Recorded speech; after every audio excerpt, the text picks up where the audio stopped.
Bonjour à tous, bienvenue sur le podcast Avenir Dirigeant, un podcast qui est créé par la société Adinvest International et où l'on parle de l'accompagnement des dirigeants et de leur vie d'entrepreneur. Je m'appelle Carla Decollière, je suis Community Manager chez Adinvest International et je serai l'animatrice de ce podcast. Aujourd'hui, j'ai Nicolas Stockel avec moi. Bonjour à tous. Bonjour Nicolas. Pour cet épisode, j'ai le plaisir d'accueillir Frédéric Salle, président de la société Scope 3. Bonjour Frédéric. Bonjour tout le monde. Bonjour Frédéric, bienvenue dans notre podcast aujourd'hui. Merci de m'avoir invité. C'est avec grand plaisir. Est-ce que tu peux te présenter en nous expliquant un peu ton parcours, tes faits d'armes et ce que tu fais aujourd'hui? Oui, tout à fait. Donc, moi, je suis Frédéric Salle, donc j'ai 47 ans. Je suis ingénieur informatique de formation, sachant que l'informatique ne m'a jamais vraiment passionné. Donc, je me suis vite rendu compte sorti de l'école. Donc, j'ai eu la chance de travailler dans des grands groupes. Donc, j'ai travaillé d'abord pour IBM à Montpellier. Et à la suite de quoi, donc, avec le début de la 2G, 3G, 4G chez les opérateurs, j'ai changé. Je suis parti travailler chez SFR. Donc, pendant 3 ans, je travaillais à Aix-en-Provence et ensuite, on m'a proposé d'être responsable du marché des objets connectés pour SFR. Donc, c'est-à-dire en gros, vendre des cartes SIM pour mettre dans des systèmes électroniques comme des eurodateurs, des alarmes, des systèmes de vélo connectés, ce genre de choses. Voilà. Et donc, du coup, j'ai pris le poste de responsable national du marché qu'on appelait entre guillemets M2M ou IoT chez SFR. Et je me suis retrouvé pendant 4-5 ans donc, sur Paris à piloter tout ce marché national. Et là, ça a été pour moi une vraie découverte parce que je me suis rendu compte qu'en fait, ce que proposait l'opérateur et ce que voulaient les clients étaient totalement opposés. Donc, comme ça ne collait pas, je me suis dit que j'allais proposer à mon opérateur favori de modifier un petit peu leur offre pour essayer de coller avec la demande du marché. En gros, ce qui se passait, c'est qu'on fournissait, nous, des cartes SFR à des industriels. Et quand il n'y avait pas de réseau SFR, eh bien, ça ne captait pas le réseau. Alors, pour un téléphone, c'est pas grave, entre guillemets, c'est rala, mais pas grave. Mais pour un objet connecté, c'est déjà plus ennuyeux parce que ça veut dire que du coup, l'objet, il est inerte. C'est-à-dire qu'en gros, il ne fonctionne plus. Donc, on s'est retrouvé à devoir proposer aux clients d'aller éventuellement acheter des cartes SIM chez d'autres opérateurs, donc chez Orange, SFR, Free ou je ne sais où. Et c'est là où ça a commencé à partir en sucette parce que les clients, forcément, ils nous disaient, mais attendez, j'ai des cartes SFR d'un côté, du coup, j'ai aussi des cartes Orange, des cartes Bouygues, et quand je suis à l'étranger, c'est le même cinéma. Donc, ils se retrouvaient avec des flottes entières à gérer qui étaient assez compliquées.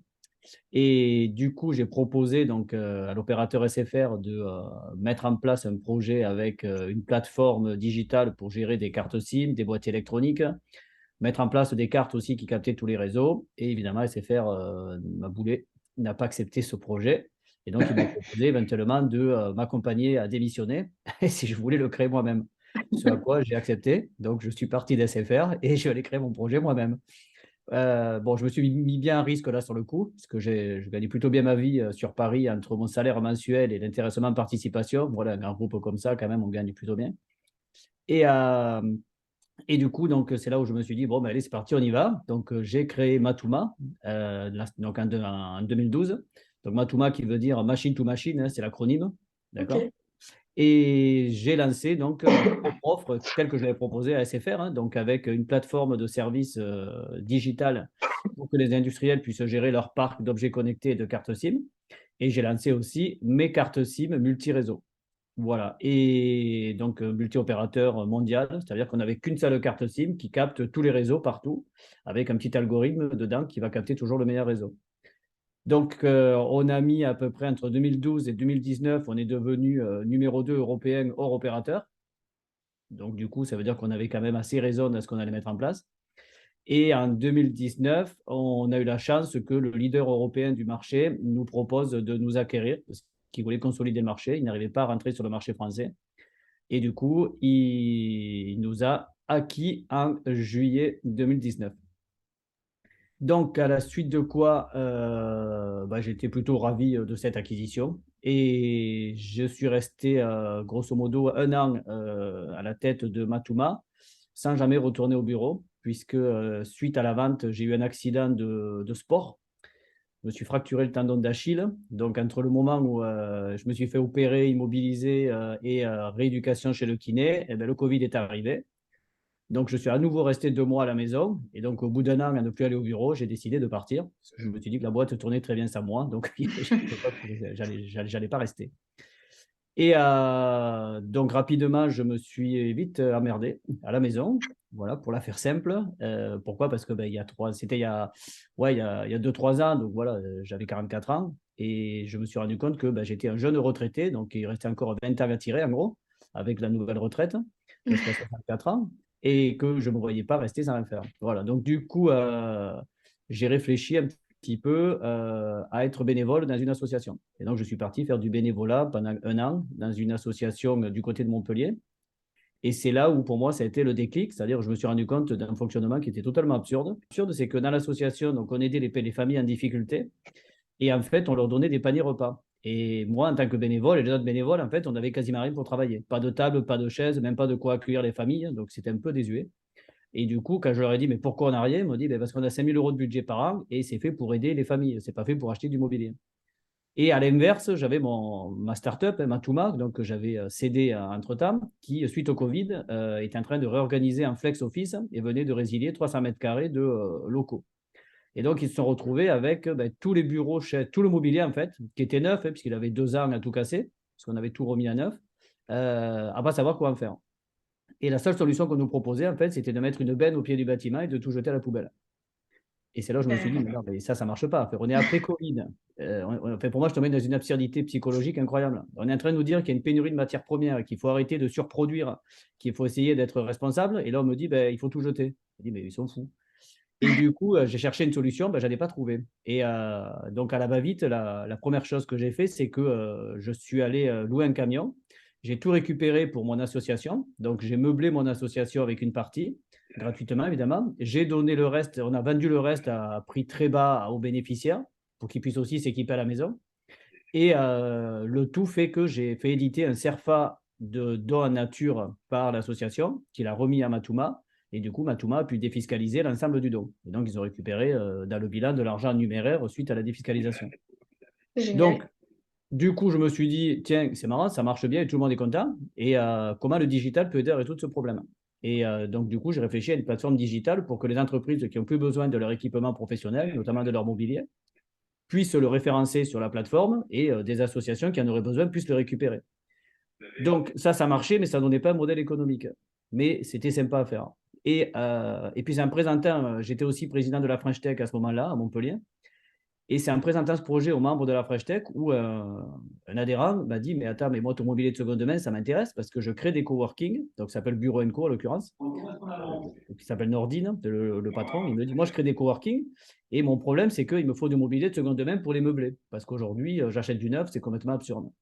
Et c'est là où je me suis dit, mais en fait, le projet, il est clair. C'est qu'il faut qu'on mette en place une plateforme digitale qui permette de pouvoir vendre son mobilier à d'autres entreprises qui en auraient besoin et aussi de le donner à des associations. Le but étant d'éviter de jeter un maximum à la poubelle et donc d'éviter le gaspillage de tout ce mobilier. Et renseignement pris, on s'est rendu compte, donc quand on a fait les études avec l'ADEME, on s'est rendu compte qu'il y avait à peu près 18 millions de mobilier qui étaient jetés par an. Donc on s'est dit, mais finalement, le marché, il est d'un côté, il est énorme en termes de sourcing. Et puis, entre-temps, l'État a fait passer une loi qui s'appelle la loi AGEC, AGEC, qui veut dire anti-gaspillage et économie circulaire. Donc, qui demande au secteur public, en fait, de s'équiper à 20% en mobilier réemployé. Donc, on s'est dit, de toute façon, il va bien falloir à un moment donné que ce gisement se retrouve après dans les entreprises. Donc, on a décidé d'agir. On s'est dit, il faut absolument qu'on fasse un projet à impact et qui ait du sens. Là, en l'occurrence, pour nous, ça a vraiment du sens. Donc, je me suis associé avec mon complément féminin qui s'appelle Sophie et qui, elle, est directrice financière RH, ce que moi, je n'aime pas du tout gérer. Et c'est de là qu'est né Scope 3.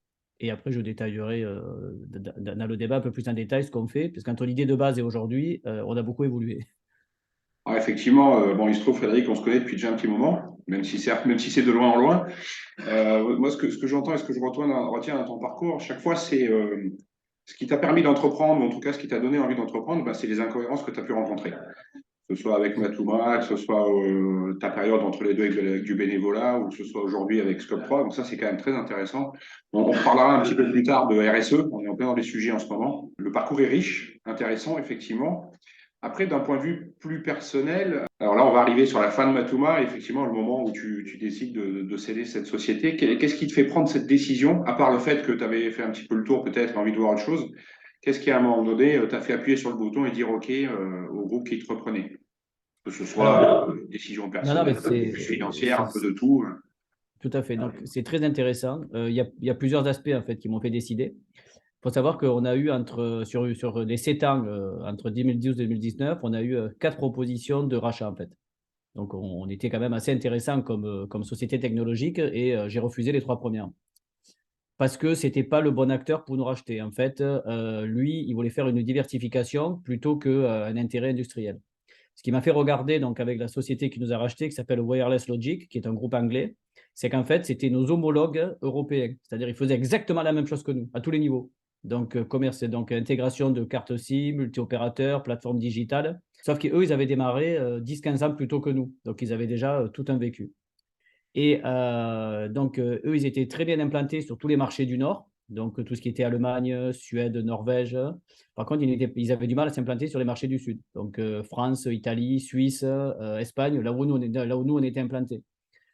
Donc, ce qui m'a fait décider, c'est que lorsqu'on s'est rencontré avec le directeur général, la première question qu'on s'est posée, et c'est vrai que du coup, ça m'a mis 5 minutes à réfléchir, c'est qu'on on a posé carte sur table et je lui ai demandé, c'est quoi ton projet? Je lui ai dit, moi, mon projet, c'est de lever des fonds et de devenir leader européen. Et je lui ai demandé à l'inverse, c'est quoi son projet? Il me dit, moi, c'est de lever des fonds et de devenir leader européen. Et là, j'ai réagi, je me suis dit, de toute façon, un leader, il n'y en a qu'un, il n'y en aura pas deux. Donc, ça sera lui ou moi. Ouais. Sauf que le problème, c'est qu'à ce moment-là, lui vient de lever une somme énorme sur le marché anglais, qui est quasiment 10 fois plus que ce que moi j'aurais levé sur le marché français. Donc, avec une volonté d'aller consolider tout le marché européen à lui tout seul. Et le fonds qu'il y a derrière, c'est un fonds à plusieurs milliards d'euros, voilà, que je connaissais. Donc, du coup, je me suis dit, bon, déjà, on se met en risque parce qu'on va avoir un mastodonte en face de nous qui va arriver. Deuxièmement, allait arriver donc, le marché 4G, 5G avec les évolutions technologiques des opérateurs. Et donc, il fallait avoir aussi une capacité critique de négociation avec les opérateurs européens pour pouvoir justement acquérir du réseau. Et lui, avec le volume d'entreprise qu'il était en train de faire, il aurait une meilleure capacité que moi. Donc, ça veut dire qu'il aurait été plus compétitif que nous sur le marché. Donc, je me suis dit, on se met en risque si on rate cette opération-là. Et à l'inverse, un effet positif, c'est qu'on crée un groupe européen qui était quasiment le plus gros groupe européen, qui demain pouvait rapidement s'exporter à l'international. Donc, ça veut dire qu'on pouvait aller conquérir les États-Unis, l'Asie, parce qu'on devenait le plus gros européen. Donc voilà, donc pour moi, ça a été une vraie opportunité de fusion industrielle avec une entreprise dont on savait qu'ils n'allaient pas en plus démanteler Matouma, parce qu'ils avaient besoin de l'ensemble des compétences de Matouma de toute façon. Donc ça, c'était le premier aspect. Donc c'était vraiment une vraie raison de fusion industrielle avec une vraie logique pour créer un grand groupe européen. Et deuxièmement, il y avait l'aspect aussi financier, c'est que ce qu'ils nous proposaient financièrement correspondait à nos attentes entre mes actionnaires et moi-même. Donc du À coup, ce moment-là, Frédéric, le capital était réparti comment chez Matouma? Tu étais seul maître à bord, il y avait déjà d'autres actionnaires. Comment non, c'était pas du tout. organisé? Ouais, pas du tout, parce qu'en fait, on avait fait une levée de fonds en 2014. Donc, du coup, le capital était réparti entre mon épouse, moi-même et mon associé qui s'appelle John, et nos investisseurs. Donc, on en avait deux, des investisseurs, en l'occurrence d'Occitanie, puisqu'on avait voulu rester local, et proximité, donc qui s'appellent Soridec et Sophie Laro. On entend bien ton accent que tu es plutôt du côté de Montpellier. Voilà, je suis attaché à ma localité. Donc, du coup, l'opportunité financière était évidemment, j'imagine, très intéressante et ça pèse fort dans la balance. Enfin, toi, du coup, là, si on prend les choses de manière un peu plus objective, on dit toujours, oui, je ne fais pas ça que pour l'argent. Si, il y a quand même un moment donné, le montant pèse dans la balance. On dit toujours, s'il y a suffisamment le nombre de zéros, je serai toujours vendeur. Alors, Ça a pesé ou c'était vraiment le projet industriel qui t'a plu au départ? alors, au début, on n'avait pas parlé d'argent, on n'avait parlé que du projet industriel. Donc, déjà, on n'avait pas de frein sur le projet industriel. Il correspondait bien. Effectivement, il fallait jointer le fait qu'on allait avoir le montant financier qui correspondait. Pourquoi? Parce que quand des investisseurs entrent au capital, ils demandent un TRI. Bien sûr, Voilà. logique. Et du coup, il fallait aussi que le TRI corresponde à ce pourquoi ils avaient investi il y a 5 ans. Donc, en l'occurrence, voilà, il correspondait, il y avait même une plus-value derrière. Donc, du coup, on était tous en phase pour céder. Et puis, je veux dire honnêtement, je pense que le train passe rarement deux fois à ce niveau-là. Donc là, pour nous, c'était l'acteur idéal puisque c'était vraiment, il n'y en avait qu'en Europe en fait, avec qui on pouvait vraiment faire cette fusion. C'était eux parce que c'était vraiment le plus gros européen et c'était vraiment notre homologue pur à 100%. Oui, donc ça avait du sens en plus, vraiment. Oui, oui, ça avait Dans du. ce Ouais, deal, tout à quoi. fait. Peut-être un autre acteur qui aurait mis le même montant, on aurait regardé, mais je ne sais pas si ça l'aurait fait. Je ne suis pas sûr. Si j'avais eu le sentiment qu'ils allaient démanteler l'entreprise uniquement pour récupérer les clients, par exemple, oui, ça n'aurait pas été la même réflexion. On savait aussi que notre activité était ultra rentable. Pour donner un exemple, à l'heure où je vous parle, Matouma, c'est 25 millions d'euros de chiffre d'affaires avec 12 millions d'euros d'EBITDA. Ah Donc, oui. il y a quasiment 50% d'EBITDA sur CA. On était quand même, quand je suis parti, on était à 30% d'EBITDA sur CA. Donc, de toute façon, on avait une telle rentabilité que je n'avais pas d'urgence à vendre. Sauf que Ouais. là, on avait le bon acteur. Donc, oui, il y avait l'aspect financier, mais j'aurais très bien pu attendre quelques années. Je n'étais pas pressé. Ouais, c'était le bon moment, quoi. Ouais, et après, il y avait un aspect aussi psychologique qu'il ne faut pas négliger, c'est que quand on crée une startup, c'est comment dire, c'est fatigant, c'est moralement quand même assez lourd à développer, surtout au début. Et nous, avec mes associés, on était à 7 ans de développement. Et très honnêtement, je sentais qu'aussi on était un peu fatigué. Voilà. Ouais. Ouais, un Donc, moyen c'était de le bon reprendre moment son de passer souffle. la main. Un bon moyen de reprendre son souffle pour faire autre chose, quoi. Ouais, tout à fait. Je sentais que, et d'ailleurs, aucun des trois associés n'a de regret de ce qu'on a fait. Pour nous, c'était la super bonne solution.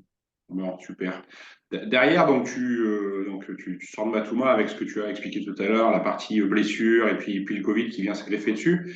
Et ce côté bénévolat.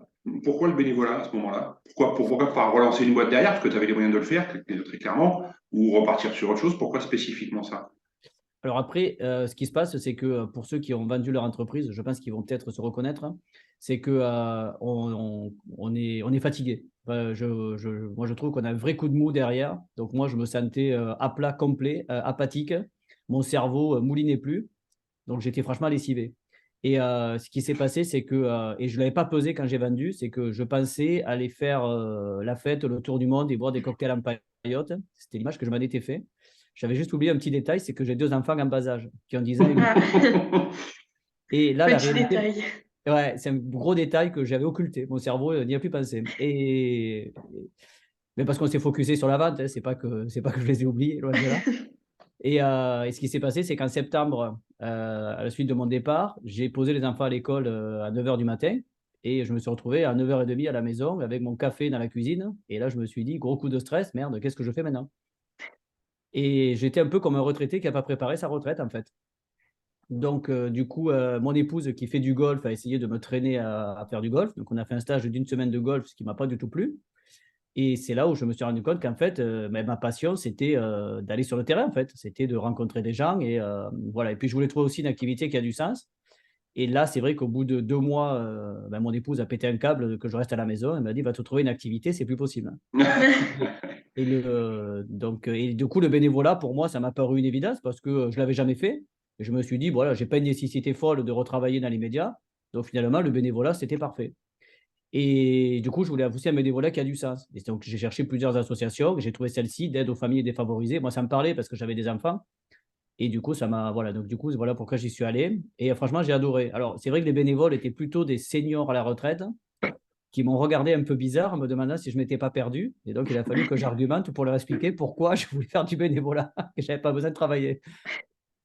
Est-ce que tu partages régulièrement avec tes homologues entrepreneurs, enfin, que tu rencontres dans le cadre de la French Tech ou autre, ce moment un peu d'errement qui t'a poussé à retourner ça? Est-ce que vous échangez là-dessus? Est-ce que tu partages cette expérience pour les aider justement? Alors, oui, ce que je partage aujourd'hui, c'est que je partage notamment comment vendre son entreprise et s'organiser après. C'est-à-dire que là, beaucoup d'entrepreneurs qui vont vendre leur boîte me contactent. Donc, ils sont soit en amont, soit en train de le faire. Et du coup, je leur explique un petit peu le cheminement, parce qu'il y a beaucoup de choses qu'il faut mettre en place pour s'organiser. Notamment, la première chose, et dont ils n'ont même pas conscience, c'est que quand on a une proposition d'un groupe tiers pour nous racheter, à minima, il faut prendre un avocat et une banque d'affaires. Voilà, ça, même ça, des fois, ils n'en ont même pas conscience. Ça, c'est la base. Et ensuite, il faut s'organiser aussi financièrement parce qu'il y a une réalité, c'est la fiscalité de notre beau pays. Et donc, il faut aussi traiter ce Tout à point-là. fait. Et ça, mieux vaut le faire en amont parce que à l'arrivée, ça vous retombe dessus. Et même moi, qui étais quand même super organisé, si c'était à refaire, je ne ferais pas tel que je l'ai fait. Moi, voilà, j'ai travaillé, et principalement sur un point, c'est que j'ai travaillé entre une holding donc avec un apport de titres sur une holding. J'ai travaillé avec directement de la prise de cash en direct suite à la vente. Et c'est avec du recul, j'aurais dû mettre un peu plus sur la holding et un peu moins en prise de cash direct. Pourquoi? Ben parce que sur une holding, vous pouvez réinvestir dans des projets, et c'est ce que j'ai fait. J'ai investi dans énormément de projets. Et en prise de cash direct, ben vous vous acquittez de l'impôt, donc de la flat tax plus la taxe sur les hauts revenus, à peu près 34%. Et après, vous vous retrouvez avec cet argent qui est plus difficile à investir, donc qui retourne moins de l'économie réelle. Donc voilà, donc ma volonté à aujourd'hui, si j'avais su, c'est que j'aurais pris plus en holding pour réinvestir dans d'autres projets que ce que j'ai fait. Ok. Donc le bénévolat te permet de redonner du sens et puis tu retombes de nouveau sur cette incohérence et de dire tiens, il y a tout ce gaspillage finalement qui est fait quelque part, ou en tout cas le circuit de recyclage n'est pas forcément logique sur ces aspects de mobilier. Et là, tu te dis, bon, on peut faire quelque chose. Donc, à quel moment enfin, ou avec qui, ou par rapport à qui, ou avec qui tu en discutes pour te dire, tiens, je remonte une activité, je remonte une boîte, ça nécessite de refaire un business model. Enfin, c'est de ça que ça part, ou c'est plus de se dire, tiens, je vais éviter du gâchis au départ. Non, à la base, ce qui me motive, c'est que je m'étais toujours dit, je n'ai pas nécessité forcément à recréer une entreprise. Ça, c'était le premier point. Et ensuite, je me suis dit, si je le fais, c'est que vraiment que ça a du sens. Je ne voulais pas retourner dans la technologie pure comme je l'avais vécu. Voilà, je voulais quand même me lever le matin me disant, ben, ça sert à quelque chose. Et puis d'un autre côté, avec mes deux enfants de 10 ans et 8 ans, hein, je me suis dit, si on ne fait pas nous quelque chose à notre niveau, c'est eux qui vont devoir gérer aussi une grosse partie. Donc même si c'est une goutte d'eau, ça sera toujours ça de gagner. Et sauf que je ne peux pas relancer tout seul parce qu'il y a plein de choses que je ne maîtrise pas. Et je le sais pertinemment, notamment la finance, le RH, l'administratif. J'aime pas. Voilà, je ne vais pas m'en cacher. Ce n'est pas mon truc. Et du coup, avec qui j'en parle? Eh bien, tout simplement, j'en parle avec une amie qui sont des parents et dont nos enfants sont amis à l'école. Donc, mon fils de 10 ans est ami avec son fils. Et pourquoi je lui en parle? Parce qu'elle, à ce moment-là, elle est directrice financière d'un traiteur sur Montpellier. Et suite au Covid, ça a été très compliqué pour elle. Parce qu'en fait, ils ont dû arrêter de travailler et elle a dû gérer beaucoup de problèmes. Et donc, elle est un peu lessivée sur le sujet et elle a envie aussi de faire des projets qui ont du sens. Comme beaucoup de monde d'ailleurs actuellement. Hein. Enfin, je veux dire, pour moi, c'est une vraie tendance. C'est une réalité, oui, tout à fait. Ouais, c'est une réalité. C'est une réalité. Et je pense que le Covid a vraiment accéléré ce phénomène. Et du coup, donc je lui présente le projet. Et comme elle est directrice financière, je me dis, bon, on est amis. C'est mon complément féminin parce que je suis aussi très regardant sur la mixité de nos équipes pour vraiment faire un mix 50-50. Donc, et on s'y tient. Et ensuite, je me dis, elle en a peut-être marre de son activité, donc je lui présente le projet. Ce à quoi, effectivement, elle était bien dans cette réflexion de dire, ben voilà, j'en ai un peu marre de gérer des problèmes qui n'ont pas de sens tous les jours. J'ai envie aussi de partir sur un projet qui a du sens. Et le déclencheur, c'est qu'on réfléchissait depuis 4 mois au projet. Moi, je ne savais pas trop, mon cerveau n'était pas encore reparti en fonctionnement optimal. Il pataugeait encore. Et ce qui a déclenché vraiment les choses, c'est qu'un beau matin, elle est arrivée en me disant, c'est bon, j'ai démissionné, on peut partir sur le projet. Waouh! Ah ouais. Ah, c'était efficace. Ça a été efficace, sans qu'elle me dise, j'envisage de démissionner. Donc ça a été...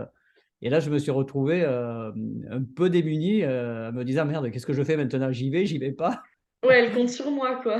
Ouais, voilà, exactement. Et puis finalement, voilà, j'ai réfléchi. Alors, je me suis laissé un petit mois quand même de réflexion parce qu'il fallait moi, me relancer. Il faut que je sois sûr. Voilà, si j'y vais, c'est que je suis à fond.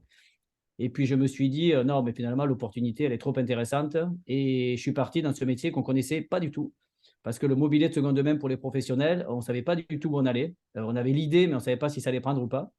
Et du coup, on est parti dans ce projet. Et franchement, je le remercie tous les jours de m'avoir mis ce petit coup de pied au cul involontaire, entre guillemets, parce que c'est vraiment génial. Enfin, ce qu'on a mis en place, moi, je trouve ça génial. Du coup, qu'est-ce que vous faites là dans Scope 3? Ah, alors du coup, on est parti dans cette idée d'anti-gaspillage, d'accord? Donc, on voulait faire une solution vraiment pour faciliter l'accès aux entreprises à la transition écologique sur leur mobilier, pour les rendre aussi responsables. Donc, ce qu'on fait, c'est qu'on a développé une plateforme digitale, scope3.com, qui permet donc aux entreprises de pouvoir s'aménager directement leur nouveau bureau en seconde main. Donc, sur la plateforme, en fait, elles vont pouvoir retrouver tout ce qui est bureau de seconde main, fauteuil, toutes les tables de réunion, voilà, tout ce qu'il leur faut pour s'aménager. On est en train de mettre en place un label parce qu'on veut garantir aussi le mobilier pour changer l'image de la seconde main. Parce que souvent, on a des entrepreneurs qui nous disaient, oui, mais la seconde main, c'est le vieux bureau d'angle marron, c'est dégueulasse, hein. Et non, C'est pas un du petit peu tout. ça, ouais. Dans Ouais, certains mais cas. ça c'est Pas vraiment notre que. gros frein. Donc, du coup, maintenant, on certifie et on garantit le mobilier. Ils peuvent le sélectionner directement sur photo. On n'a pas de bureau d'angle marron, hein, désolé, mais ça ne se fait plus, effectivement. On a d'autres filières pour le recycler. Mais nous, on ne prend que du mobilier avec des entreprises qui ont 1 an, 2 ans et qui, pour des raisons comme Matouma, doivent redimensionner leur bureau, en fait. Là, je prends toujours un exemple. On a un coworking à Paris qui fait 3000 mètres carrés. C'est à 6 mois. Et ils ne l'ont jamais utilisé parce que le coworking n'a jamais ouvert.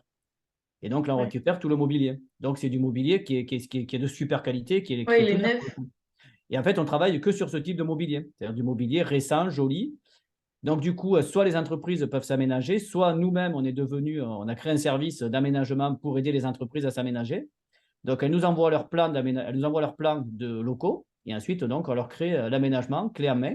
Et ensuite, on leur livre, on leur fait l'installation. Est-ce que Scope 3 a vocation à faire la même chose sur d'autres produits d'entreprise? Alors, en fait, quand on a créé la boîte, on a tout testé. C'est-à-dire, ne sachant pas ce qui marchait ou pas, dans le doute. Donc, on a raté ici très large. Donc, on a pris à la fois de l'électronique, donc des ordinateurs, des écrans, des télés, des fours, des micro-ondes, des lave-vaisselle. Voilà, on a pris à peu près tout ce que les entreprises voulaient se séparer. Et en fait, avec du recul, on s'est rendu compte que tout ce qui est électronique, il y a des filières de reconditionnement spécialisées. Donc, mieux vaut que ça parte dans des sociétés spécialisées qui reconditionnent et qui vendent après sur des plateformes autres. Et tout ce qui est, comment dire, lave-vaisselle, voilà, électroménager, mieux vaut que ça parte sur des partenaires associatifs comme Envie, avec qui on travaille, qui, eux, ils ont des bénévoles en réinsertion et ensuite qui vont réparer ce genre de mobilier, qui vont le vendre après dans leurs ateliers. Donc, du coup, on s'est rendu compte que la grosse demande, elle est vraiment sur le mobilier d'entreprise. Donc, pour l'instant, on va rester là-dessus. On peut ouvrir demain, mais en fait, on a une telle demande sur le mobilier d'entreprise que autant se focuser dessus.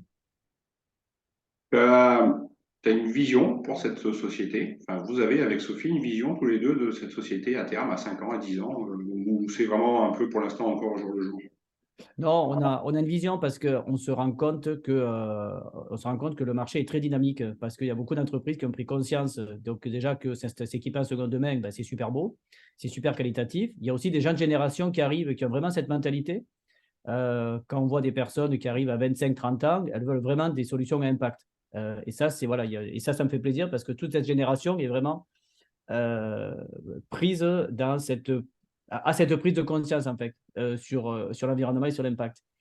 Et ce qu'on sait aussi, c'est que du coup, si on arrive à avoir la qualité et la quantité en mobilier de seconde main et à le garantir derrière, on va pouvoir être une plateforme référente sur cet aménagement de seconde main. Donc, nous, ce qu'on vise effectivement, c'est être un des principaux fournisseurs en France et demain en Europe, parce que de toute façon, la problématique, elle est la même dans le monde entier, en fait, hein, c'est d'éviter ce gaspillage, d'avoir cette plateforme digitale qui est le leader de la fourniture de mobilier certifié de seconde main.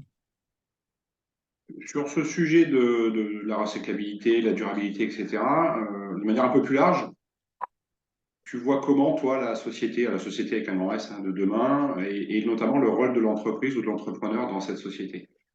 Alors, comment je le vois? Ben, tout Comment tu le simplement, c'est vois de ou se comment dire. tu as envie de le vivre, toi, comment tu veux le mettre en avant? Oui, tout à fait. Comment je le vois, c'est que déjà, la prise de conscience dans les entreprises de ne plus faire de gaspillage, elle est, pour l'instant, il faut l'évangéliser. Elle est encore un peu compliquée. Ça se fait déjà dans tout ce qui est alimentation, donc avec Too Good To Go notamment, hein, qui permet de sauver des repas et c'est une très bonne chose. Et on s'est dit pourquoi ça ne se ferait pas aussi dans le mobilier, puisqu'on le jette. Donc pour moi, la prise de conscience, elle est la même. Après, il y a encore des réticences. Souvent, quand je parle avec des grands groupes, quand je leur dis pourquoi vous ne vous aménagez pas en seconde main, ils me disent ben, parce qu'on ne voudrait pas que nos collaborateurs nous reprochent de ne pas les respecter parce qu'on ne leur a pas mis du neuf. Alors moi, ça me rend fou parce que je leur dis, non, mais attendez, ça c'était à l'époque de grand-papa, ça Il n'y c'est a pas fini de maintenant. rapport. Aujourd'hui, on n'en est plus là. Le collaborateur, vous lui mettez un super bureau et en plus vous l'expliquez que c'est de la seconde main et que du coup, on a fait une économie carbone qui va avec, il sera ravi. Voilà, donc il y a encore des mentalités à changer.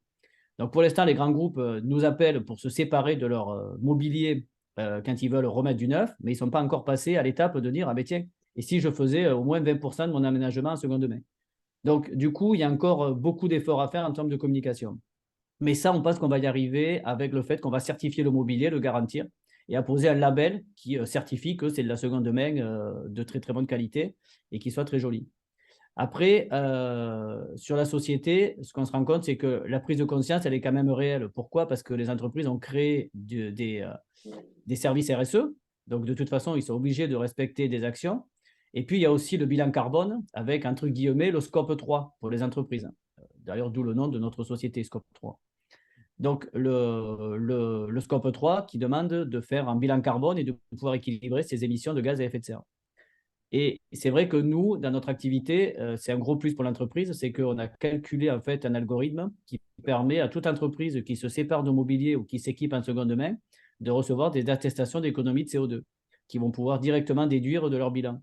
Donc en fait, pour des actions finalement qui sont de bon sens et faciles à faire, ça leur permet aussi de pouvoir réduire leurs émissions de gaz à effet de serre. Donc, les entreprises, voilà, de plus en plus commencent à le faire. Elles se rendent compte que c'est quand même assez complexe, mais je pense qu'avec le temps, c'est un marché qui va énormément monter, cette responsabilité, ce bon sens. Est-ce que c'est important pour toi de laisser, alors pas dans le sens valorisation de l'ego, hein, mais de laisser une trace dans l'histoire ou de préparer peut-être l'avenir pour tes enfants? Est-ce que c'est des choses qui sont sensibles pour toi? Alors, moi, non, mais il y a une réalité, c'est mes enfants. Laisser une trace dans l'histoire, non, franchement, je ne suis pas mégalo à ce point, donc franchement, ce n'est pas ça qui me motive forcément. Moi, j'avance là où le vent me mène, hein. Et d'ailleurs, c'est pour ça que je crée des boîtes, parce que je fais des constats et que ça m'énerve. Donc, j'avance plus sur des convictions. Après, ce qui m'ennuierait, c'est que nos enfants nous reprochent par contre de ne rien avoir fait. Voilà, aujourd'hui, ben, je suis content d'un truc, c'est que quand mes enfants allaient à l'école, leur professeur leur demande qu'est-ce qu'il fait ton père, ils leur disent ben, il sauve des meubles. Voilà, donc pour moi, ça, c'est une fierté. Ils n'ont pas tout compris, mais au moins, ils ont compris ça. Voilà, donc du coup, il y a aussi, ce que je veux pas, c'est que mes enfants disent qu'est-ce qu'il fait ton père, ben, il est à la maison, il est sur le canapé, il regarde la télé. Et c'est à peu près ce qui est en train de m'arriver. Donc ça, j'ai réussi à inverser la tendance. Donc rester dans l'histoire, franchement, je m'en fous complet. Par contre, si demain on se rappelle que eh ben voilà, les entreprises ont fait des économies, qu'on a eu un impact sur le climat, même si c'est une goutte d'eau, mais si chacun met une goutte d'eau, on y arrivera, ben, ça sera déjà très bien. Noté avec le responsable du secours populaire du 06 hier soir et il utilisait Exactement la exactement même la même phrase. image. L'histoire de la goutte d'eau, et que s'il n'y a pas de goutte d'eau, il n'y a pas d'océan de toute façon au final. Donc, Oui, mais parce que de toute façon, eh ben, ce qui est logique, parce que le chantier il est tellement grand, en fait, on se dit à un moment donné, c'est insurmontable. Et du coup, on peut vite se décourager. Donc, autant se dire, voilà, c'est une goutte d'eau, mais si chacun fait sa petite goutte d'eau, on va arriver à faire quelque chose. Parce que si on se dit comment on s'attaque au réchauffement climatique, ben, on ne se lève pas le matin, hein. C'est ça. et quels sont les autres secteurs dans lesquels j'ai entendu, tu disais que tu as réinvesti ou investi dans d'autres entreprises. Donc, quels sont les secteurs qui sont concernés, comment tu les choisis ou comment tu les sélectionnes? Alors, j'ai investi tout au début, c'est-à-dire quand j'étais en transition, parce que je ne savais pas vraiment ce que j'allais faire. Donc, je me suis dit, bon, ben, de toute façon, vu que j'ai une holding, il faut que j'investisse dans l'économie réelle, donc dans le capital de start-up. Donc, déjà, j'ai investi que dans des start-up pour les aider, parce que ça me parle et que je suis passé par là. Donc, j'ai investi dans une solution digitale qui permet qui incite les gens à marcher pour qu'ils puissent faire du sport tous les jours. Voilà, qui s'appelle WeWard, en Ah l'occurrence. oui, Oui, je je connais. connais. Je l'ai. Bon, ben voilà, très bien. Je Donc, voilà. valide tous les jours. Donc, je suis actionnaire, voilà, bon niveau de cette entreprise parce que j'y ai beaucoup cru et surtout que le dirigeant, j'ai adoré le dirigeant. Avant tout, voilà, c'est aussi une histoire humaine, hein, c'est que j'ai beaucoup aimé le dirigeant, son histoire, et puis l'impact que ça pouvait avoir. Donc, voilà, donc pour moi, c'est une start-up à impact, hein, parce que ça oblige à se bouger.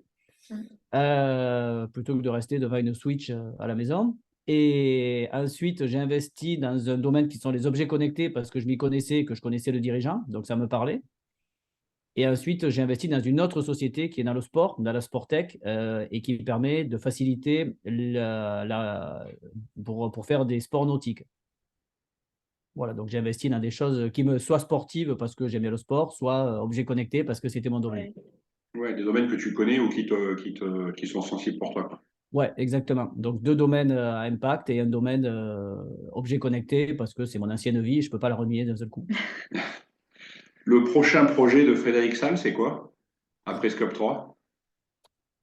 Alors, je ne suis pas sûr qu'il y en aura. C'est-à-dire, à ce stade, là, sur ce coup-là, je pense qu'on peut aller très loin. Donc, je n'ai pas une volonté de m'arrêter en cours de route. Donc, pour moi, la volonté, c'est, comme je disais, c'est de devenir vraiment des référents sur le mobilier de seconde main. Donc, j'ai tendance à penser qu'on peut aller très loin avec cette société. J'ai pas d'ambition de faire d'autres projets.